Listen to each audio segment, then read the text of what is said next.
뉴 잉글랜드, 새로운 영국, 다시 말해 독립한 미 합중국을 상징하는 용어이기도 합니다. 영국과 가장 가까운 미 대륙 북동부 끝단에 위치한 6개 주를 일컫는 말이기도 합니다.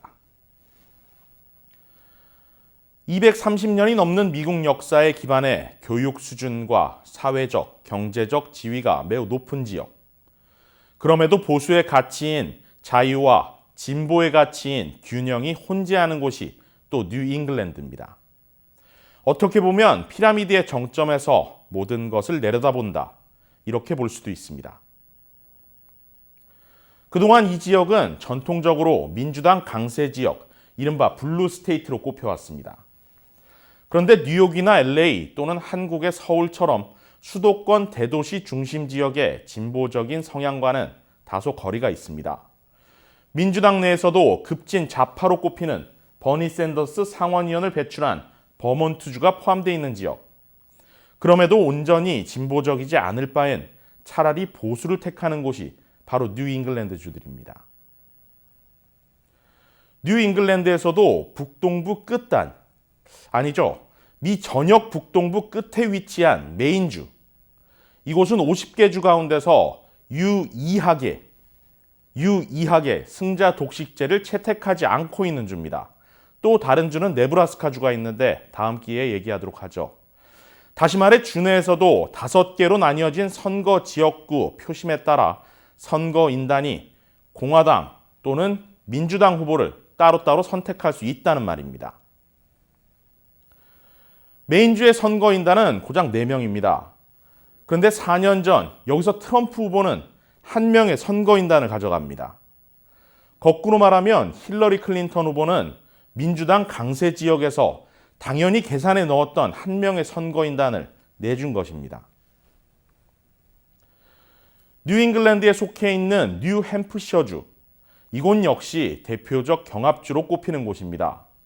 지난 대선에서 힐러리 클린턴 후보는 승리하긴 했지만 단 1.5%포인트 차, 그야말로 천신만고 끝에 이겼습니다.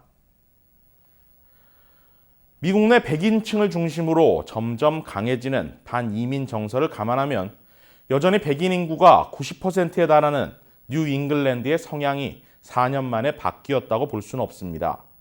다시 말해 메인주 한 곳의 선거인단 1명, 또 4명의 선거인단에 있는 뉴햄프셔주는 여전히 보수 공화당 지지 성향이 남아있는 곳 또는 스윙 스테이트 경합 지역으로 봐야 합니다. 지역 배경에 대한 이해를 돕고자 했지만 서론이 좀 길었습니다. 바로 뉴 잉글랜드 지역의 최근 판세를 살펴보죠. 최근 뉴 잉글랜드 이 6개 주에서 트럼프 대통령, 아니 공화당은 열세를 면치 못하고 있습니다. 최근 여론조사 또는 치러진 선거 결과들을 봤을 때 그렇습니다. 앞서 언급했지만 승자 독식제가 아닌 메인주 내 5개 선거구 역시 모두 바이든 후보가 오차 범위 밖에서 큰 차이로 트럼프 대통령을 앞서고 있습니다. 하나 더 덧붙이면 4년이라는 시간 동안 공화당은 뉴 잉글랜드에서 민주당의 계속 의석수를 빼앗겼습니다. 현재 6개 주의 상원의원 10명, 하원의원 21명 가운데 공화당 의원은 메인주의 수잔 콜린스 상원의원 단 1명에 불과합니다. 민주당의 꾸준한 강세일 때도 어떻게 보면 고집스럽게 보수 공화당의 손을 내밀었던 지역에서 지금의 판세는 의미하는 바가 결코 작지 않습니다. 더 이상 트럼프 대통령은 러스트벨트 지역의 백인 블루칼라 유권자들의 표만 기대고 있지는 않습니다.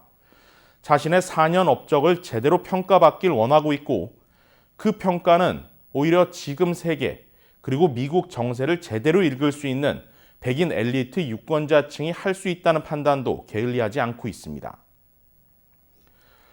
트럼프 대통령 입장에선 4년 전 북동부 메인주에서 한석의 의석을 빼앗아 왔던 기억이 여전히 강렬합니다. 미국의 탄생을 이끈 뉴 잉글랜드 지역에서 파란을 일으킬 수 있다면 그것이 주는 파괴력은 주 50개 주 전역에서 일어날 수 있기 때문입니다. 앞서 참여 2020에서 분석해드린 러스트벨트 지역주들 미시간과 펜실베이니아, 위스콘신, 이른바 미펜위, 그리고 최대 접전주로 꼽히는 오하이오, 플로리다는 선거인단 숫자에 따른 규모의 분석입니다. 하지만 뉴 잉글랜드는 미국의 초석을 다진 지역인 만큼 대선 흐름에 대한 분석입니다. 참여 2020에서 굳이 4년 전 대선 결과를 계속 현재의 시간으로 가져오는 이유가 있습니다. 당연히 민주당이 가져가는 주로 예상됐던 곳을 빼앗아버린 파격과 이변.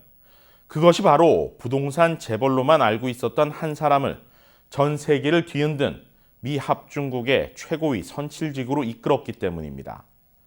그러한 파격이 다시 한번 일어나지 않는다면 이번 선거에서 트럼프 대통령이 자신의 자리를 다시 한번 수성할 수 있을 가능성은 없습니다.